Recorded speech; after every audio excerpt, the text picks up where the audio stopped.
Hey everyone, Fear Crawler here. Welcome to the video. I was just in my pantry here organizing my scary mug collection when I realized I'm actually kinda hungry. So I'm gonna order a pizza, which is what today's video is about, pizza. Oh, and there's a dog in there too. Pizza and a dog. And digging a hole. Pizza, a dog, and digging a hole. Yup, that's what today's video is all about. Enjoy the video.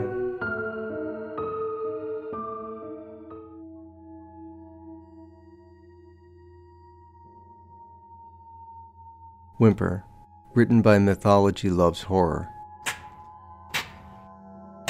The shovel stopped mid-dig, a metallic thunk announcing that it had struck something other than dirt. Ramona jabbed into the soil again, curious about what was buried in her newly bought backyard. Her brow crinkled in annoyance at how poorly her plan to plant a wisteria tree was going, but the prospect of buried treasure quickly ignited a childlike excitement in her. She had bought the countryside house in Waitsfield, Vermont, at a highly discounted price, one that her real estate agent Dave frequently joked was almost too good to be true. "This house is simply to die for, and the price guarantees that you won't be crushed by debt." He had promised to be close by if she needed anything, and told her that if she ever wanted someone to show her around the area, she could give him a call. Dave had been flirting unashamedly with her since he had shown her around the property the week before, so Ramona has been glad to sign the paperwork and escape from his cramped, dingy office.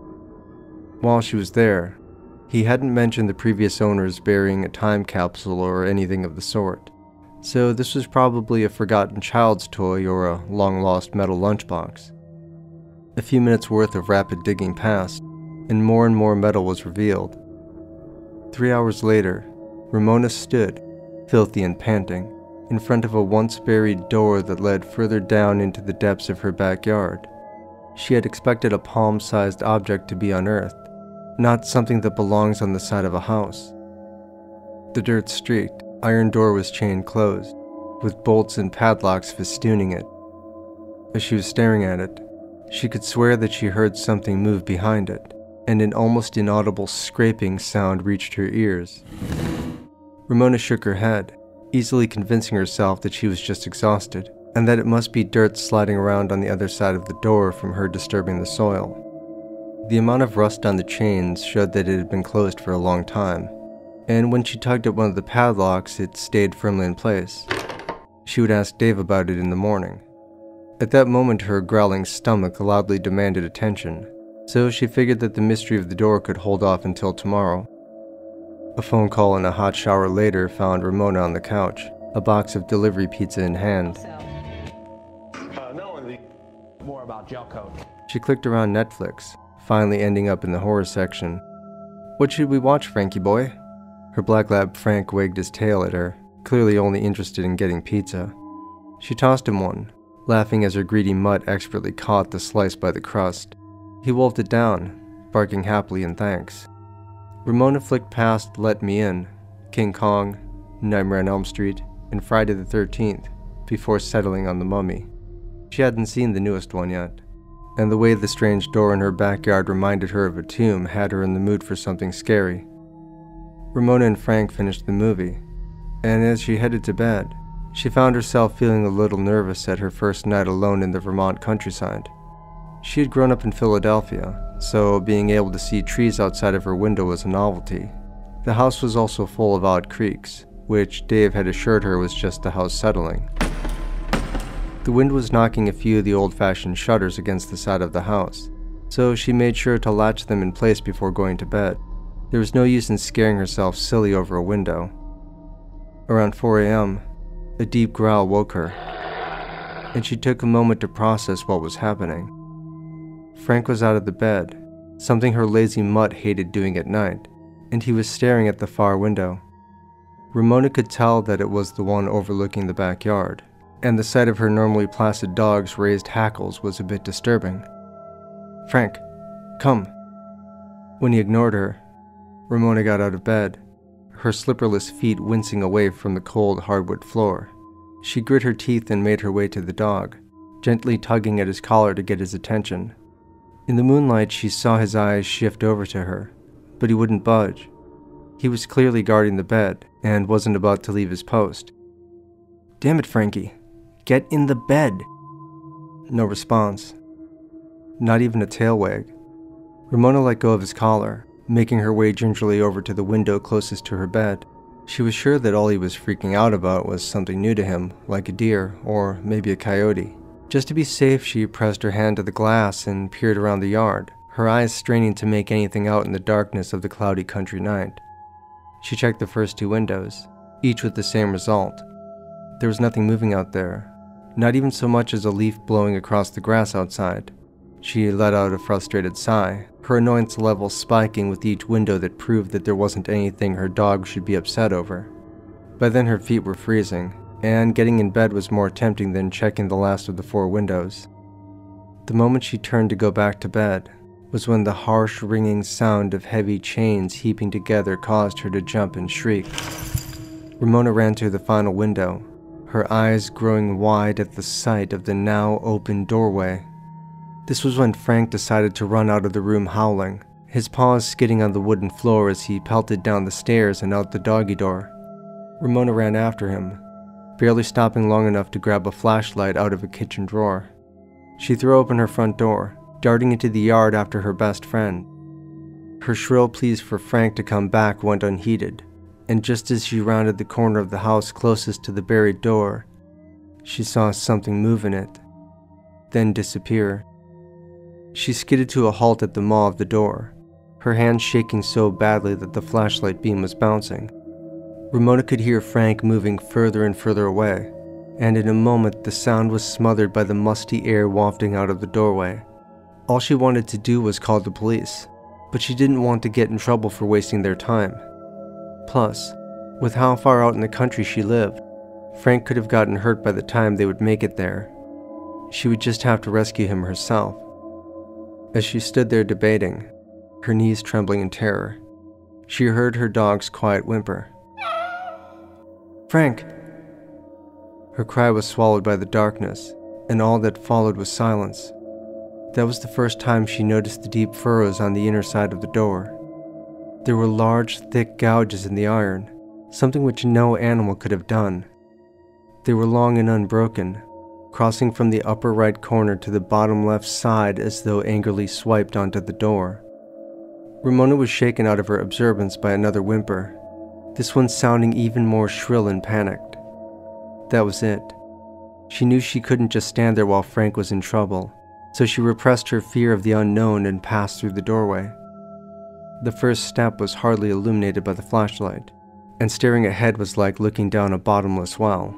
For just a moment, she thought she saw the glint of eyes in the darkness, but they were gone before she could see more. The railless steps wound downwards in a spiral, and it took all of Ramona's concentration to not fall. The stairs were spotted with slick, dark patches of liquid, and once she realized it was blood, she broke down sobbing. Something had gotten Frank, but she still had to know what happened. As she reached the bottom of the staircase, she found a pile of eviscerated rats, their mutilated corpses strewn about the narrow hallway. Her relief that it wasn't Frank's blood was quickly replaced with horror as the dead bodies trailed off into the darkness, the decapitated heads of the rodents spaced like macabre paving stones. Ramona resisted the urge to vomit at both the grisly sight and the noxious stench as she made her way down the rock wall corridor. She was careful not to step on any of the poor creatures. The corridor, barely lit in the weak beam of her flashlight, was just damp, solid rock wall. The floor was some sort of semi-rotted wood, and it looked like it could have once been an old root cellar. At the end of the hallway lay a second metal door, but this one had been smashed through. It was ripped off of its hinges and had several more gouges along its surface. "Frank?" She hadn't heard any noise except for her own footsteps, but fear was nearly winning the battle for Ramona's fight-or-flight response. The entire situation was surreal, and she just wanted to get Frank and pretend the whole creepy experience had never happened. As she stepped gingerly around the last rat carcass, something caught her eye in the next room, her flashlight barely causing it to glint. for a hopeful heartbeat. She thought it might have been from Frank's collar. But as she passed through the second doorway, Ramona saw that the beam was reflecting off of a massive golden statue. The ceiling-tall cobra was melded around a hieroglyph-covered pillar, layers of sand blanketing the base of the serpent. For a moment, Ramona wondered if she was even in Pennsylvania any longer, or if this was some sort of an outlandish nightmare. The statue had 2 arms with long, dagger-like claws protruding from each scaled limb, and it had an almost human-like intelligence emblazoned on its face. While fascinating, it wasn't her dog. She began scanning the room for any signs of Frank, but there was nothing other than more sand. She was sure that there hadn't been any other hallways branching off, and she didn't remember seeing any other doors. After the stairs, it had been a straight shot to the snake room, and there hadn't been anywhere for a 60-pound lab to hide. Ramona was becoming frantic, her chest constricting as her panic built. The thought that monsters existed was almost too much to process. There had to be a rational explanation for everything that had happened, and she was probably becoming terrified over nothing. Even as Ramona tried to shake the cloying dark thoughts from her head, they crept right back in. Something had taken the chains off of the outer door. Something had very recently decapitated a bunch of rats. Something was strong enough to leave marks in a reinforced iron door, and something must have her dog. She had to find him. Frank, come here, boy. Now.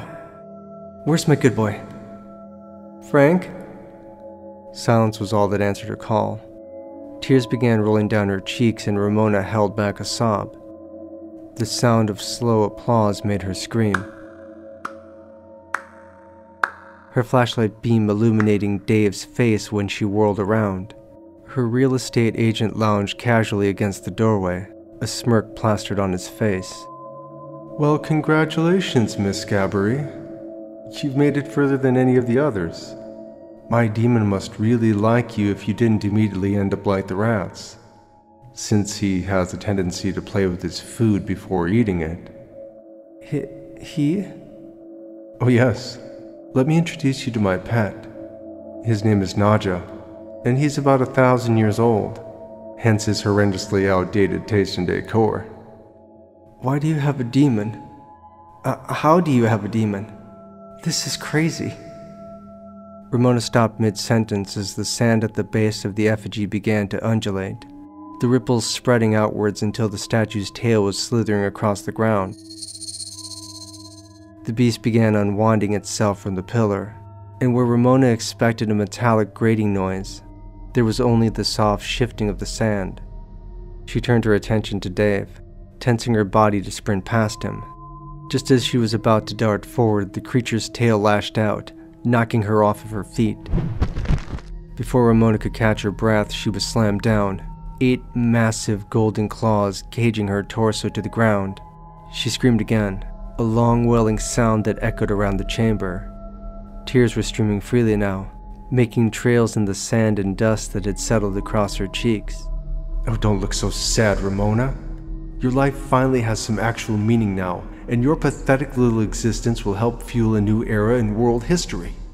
When he's eaten enough, this bad boy will be able to break free of here, and once that happens, he'll be unstoppable, and I will be his master. And I, as his master, will of course reap the benefits. The demonic entity began pinching his claws together, effectively squeezing the air from Ramona's lungs. She tried to scream again, but it came out as more of a gurgled cough. Between his natural armor and deadly appendages, Naja will bring back the glory days of the old gods. Besides, why keep killing off all the redneck Vermont house buyers for mere pennies, when I could make millions killing off the world?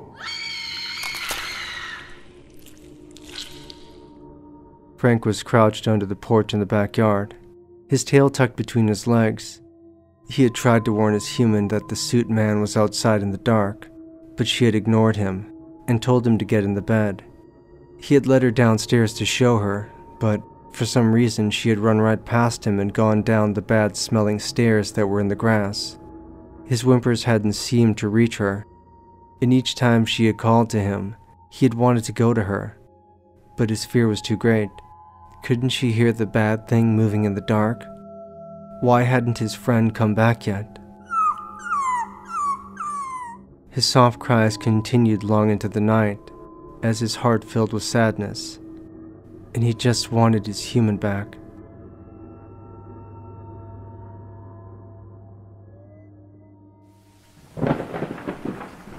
Well, I think we all learned something important from today's video. Don't go digging holes in your backyard, or a snake monster will eat you. I think.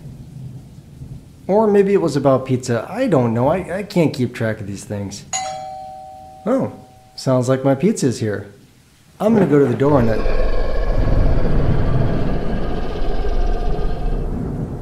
or I'm just going to hide on the floor.